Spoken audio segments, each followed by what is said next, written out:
अस्सलामुअलैकुम dear students, कैसे हैं आप सब। उम्मीद है सब खैरियत से होंगे।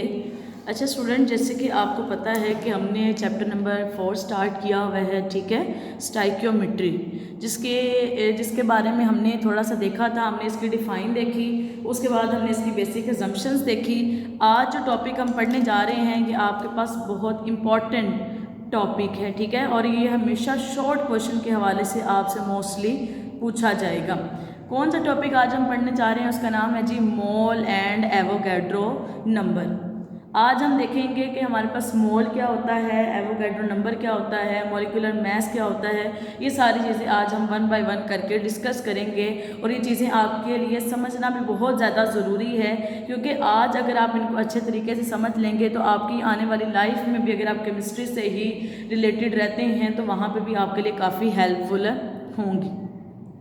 अच्छा जी, देखिए बच्चे, जैसे कि आपको इस बात का पता है कि जब भी हम किसी भी चीज़ का आइडिया लगाते हैं ना, बहुत कॉमन सी एग्जांपल है, हमने एक अपना परसेप्शन बनाया हुआ है कि जब भी हम कहेंगे कि 1 दर्जन चीज़ है, ठीक है, 1 डोजन या 1 दर्जन चीज़ है, तो हम कहेंगे कि उसमें हमेशा कितने आ सकती है, उसकी तादाद वो हमेशा 12 होगी।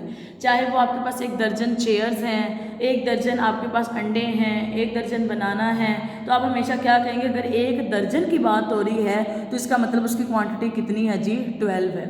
अब इसी तरह हमारे पास बात आ जाती थी एटम्स के हवाले से। अब आपको पता है कि जो एटम्स हैं, आयंस हैं, मॉलिक्यूल्स हैं, अब इनका साइज़ बहुत ही ज़्यादा छोटा है। इनका साइज़ इतना छोटा है कि हम इन्हें अपनी आम आँख के साथ भी नहीं देख सकते। तो हमने ये कहा कि हमने एटम को अगर काउंट करना हो, हमने क्या करना हो, एटम्स को अगर काउंट करना हो या फिर एटम का वेट करना हो, हम चाहते हैं कि हमारे पास डिफरेंट अमाउंट ऑफ एटम्स दिए गए हैं, हम देखते हैं कि वो कितने एटम हैं, हम उसकी क्वालिटी भी यानी कि क्वांटिटी चेक करना चाह रहे हैं कि वो कितनी है, तो फिर इसके लिए भी हमारे पास कोई एक ऐसा यूनिट होना चाहिए ना जिससे हमें फ़ौरन पता चल जाए कि अगर ये इतना है, लाइक जिस तरह हमने यहाँ पर बात की, अगर ये 1 दर्जन है तो इसके अंदर 12 होंगे। तो फिर वहाँ पे हमारे पास कॉन्सेप्ट आया था जी, किसका, मोल का। किसका कॉन्सेप्ट आया, मोल का। अब क्या कहते हैं जी बच्चे, हमारे पास जो 1 मोल होता है उसके अंदर 6.0 to 10 की बात 23 पार्टिकल्स होते हैं। 23 क्या होते हैं जी, पार्टिकल्स होते हैं।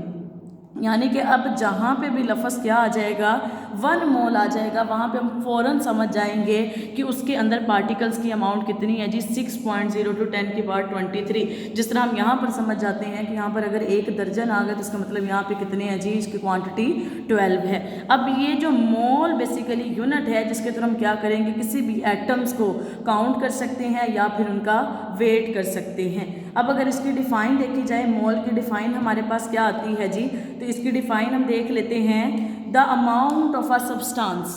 हम सब्सटेंस को भी देखेंगे कि सब्सटेंस क्या होता है। द अमाउंट ऑफ सब्सटेंस, किसी भी सब्सटेंस की जो अमाउंट है, the amount of a substance which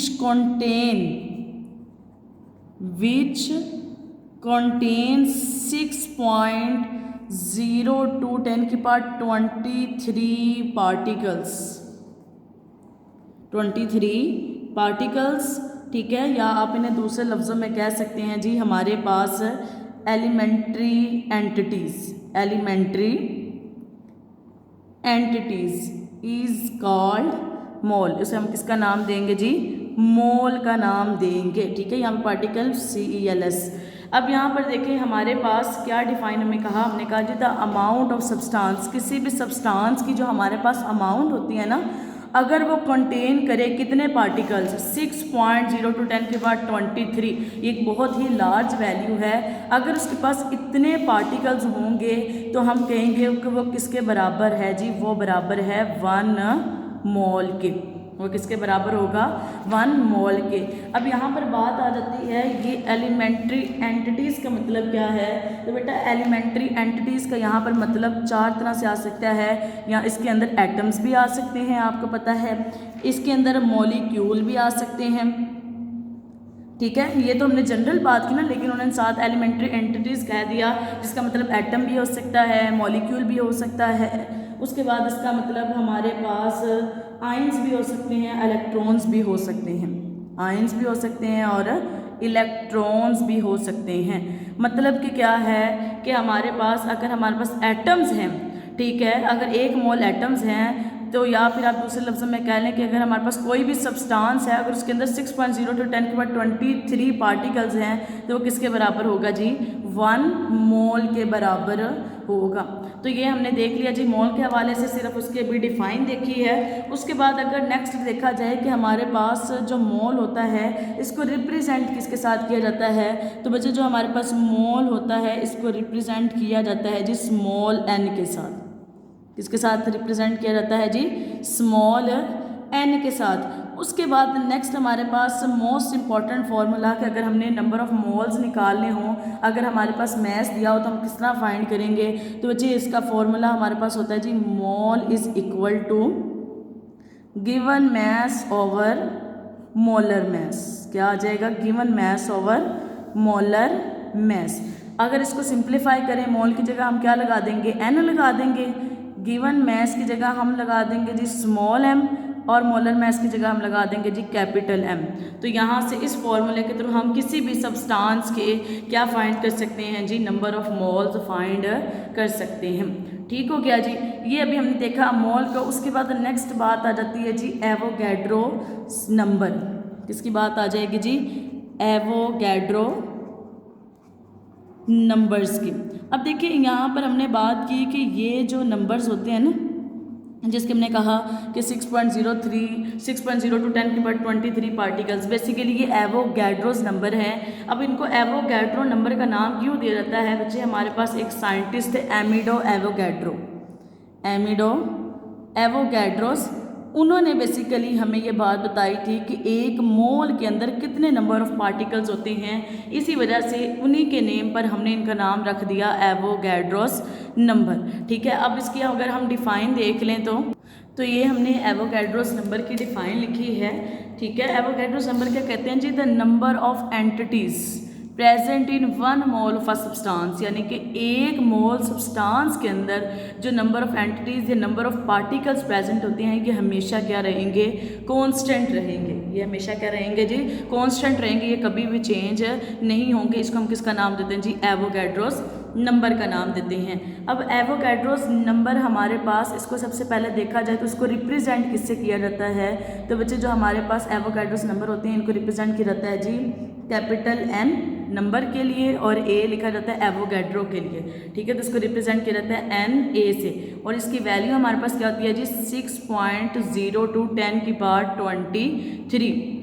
ठीक है, लेकिन अगर बात की जाए इसकी एक्यूरेट वैल्यू की कि हमारे पास इसकी एक्यूरेट वैल्यू कितनी होती है, तो इसकी एक्यूरेट वैल्यू, बेटा ये राउंड ऑफ करके हमने वैल्यूज़ बनाई हुई हैं, इसकी एक्यूरेट वैल्यू होती है 6.022 14 17 9 10⁻23। ठीक है, तो ये हमारे पास आ जाती है जी वैल्यू ऑफ एवोगैड्रोस नंबर। उम्मीद है बेटे आपको ये दोनों जो स्मॉल सी डिफाइंस हैं वो समझ आ गई होंगी। उसके बाद जो नेक्स्ट आज हमने देखना है वो है जी हमारे पास मोलर मैस। अब नेक्स्ट हम जो आज हमने देखनी है वो कौन सी है जी? Molar mass. अब ये मोलर मैस क्या होता है? एक तो सिंपल मैस होता है ना, किसी भी सब्सटेंस का जो मैस है, लेकिन ये मोलर मैस क्या होता है? तो इसकी डिफाइन का भी अगर हम पहले देख लें। नेक्स्ट हमारे पास है जी मोलर मैस। अब ये मोलर मैस क्या होता है? The mass of 1 mole of a substance, यानी कि बच्चे हमारे पास देखें कि हमारे पास जो सब्सटेंस है उसके 1 मोल का जो मैस है, हमारे पास जो सब्सटेंस उसके 1 मोल का जो मैस है, अगर हम उसको एक्सप्रेस करें, जाहिर करें, रिप्रेजेंट करें ग्राम्स के अंदर, तो उसको हम किसका नाम देंगे जी? मोलर मैस का नाम देंगे। चलें, ये डिफाइन अभी हमने जनरली समझी है, पहले ही समझ लें कि सब्सटेंस हमारे पास क्या होते हैं। तो बच्चे सब्सटेंस हमारे पास, क्योंकि ये वर्ड बार बार यूज़ हो रहा है, तो सब्सटेंस हम यहाँ पर 3 तरह के लेंगे। सब्सटेंस बच्चे हमारे पास एलिमेंट भी हो सकते हैं, सब्सटेंस हमारे पास कंपाउंड भी हो सकते हैं। ठीक है, उसके बाद सब्सटेंस जो है हमारे पास आयनिक स्पीशीज भी हो सकती हैं। ठीक है, तो ये 3 तरह की चीज़ें हमारे पास किस में आ जाएंगी? सब्सटेंस के अंदर आ जाएंगी। अब यहाँ पर देखें एलिमेंट जो है आपको पता है वो किससे मिलकर बने होते हैं? एटम से मिलकर बने होते हैं। ठीक है, तो इस वजह से एलिमेंट्स, एटम्स का जो मैस होता है इसको हम कहते हैं जी एटॉमिक मैस। किसका नाम दिया जाता है जी?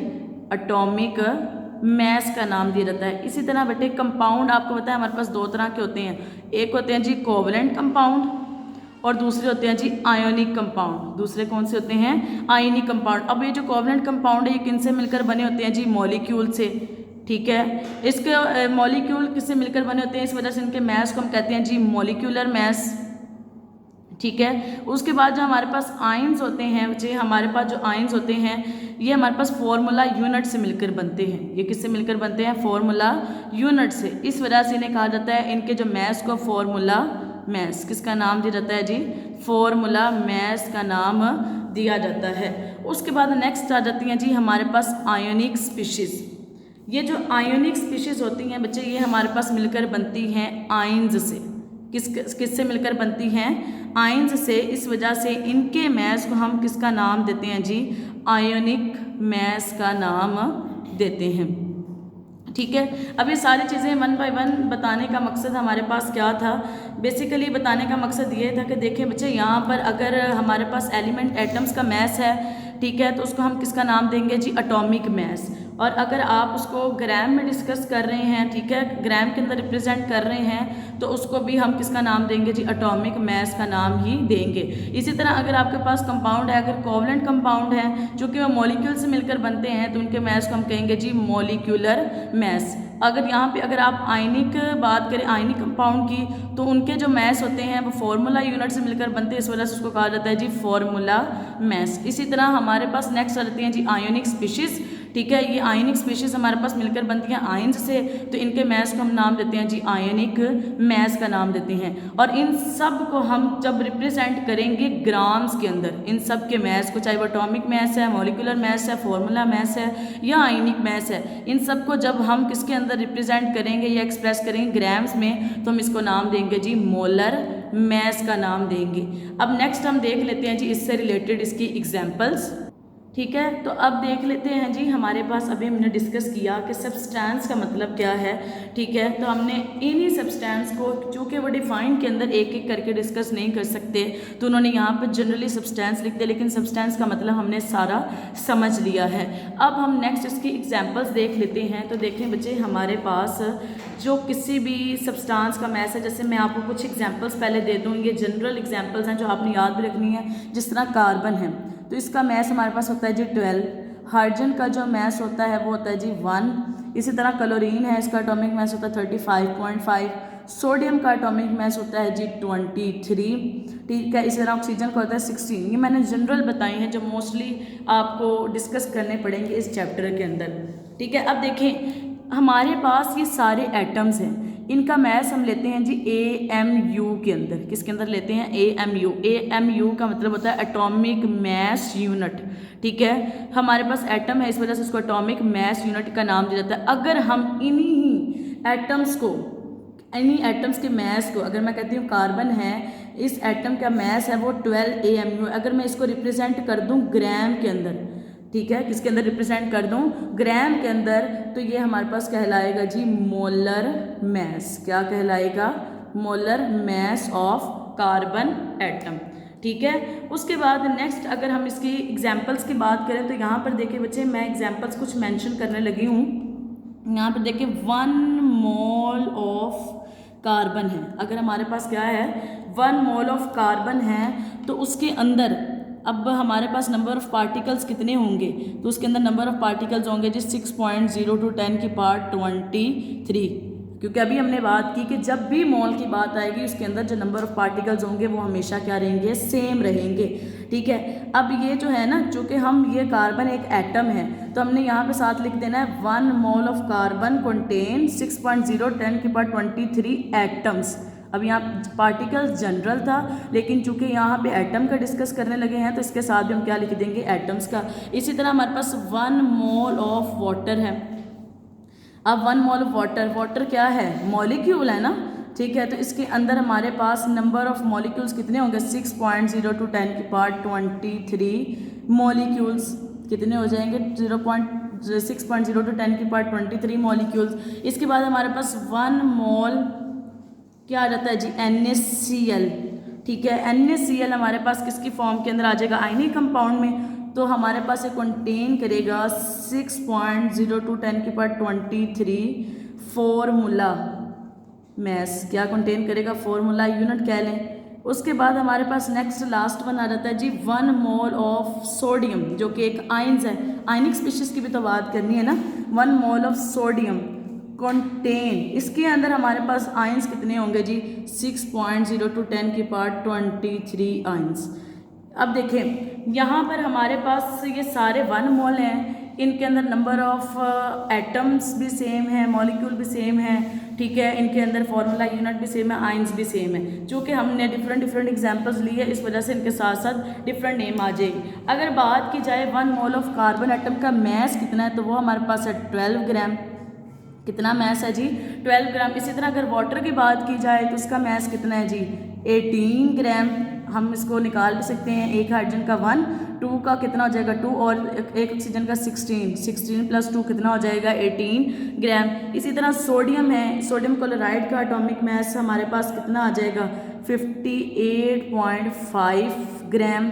ग्राम में मैं ले रही हूँ, ठीक है। जब भी ग्राम की बात आएगी मतलब कि यहाँ पे हम किसको डिस्कस कर रहे हैं? मोलर मैस को डिस्कस कर रहे हैं। उसके बाद एक सोडियम का कितना हमारे पास होता है जी 23 ग्राम, ठीक है। तो यहाँ पर हमने क्या देखा कि हमारे पास किसी भी सब्सटेंस का जो हमारे पास मैस होगा, अगर हम उसको ग्राम के अंदर डिस्कस करेंगे तो इसका मतलब क्या होगा? वो हमारे पास कहलाएगा जी मोलर मैस। अब यहाँ पर एक छोटी सी बात आती है कि यहाँ पर अगर मोल चाहे एक ही है, लेकिन इन सब का मैस डिफरेंट है।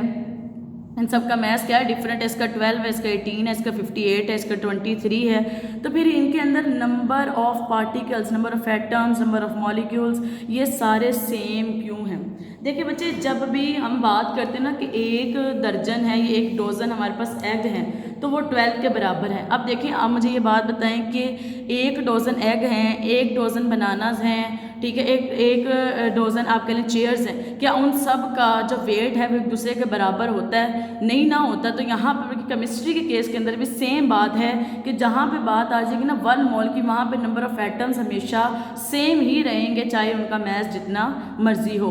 तो ये देखा हमने आज 3 टर्म्स देखे, जिसमें हमने देखा जी मोल के बारे में, एवोगैड्रो नंबर के बारे में और मोलर मैस के बारे में। उम्मीद है आपको समझ आ जाएगी, ठीक है। अगर फिर भी किसी भी तरह की प्रॉब्लम हुई तो आप लोगों ने पूछ लेना है जी। ओके, अल्लाह हाफिज़।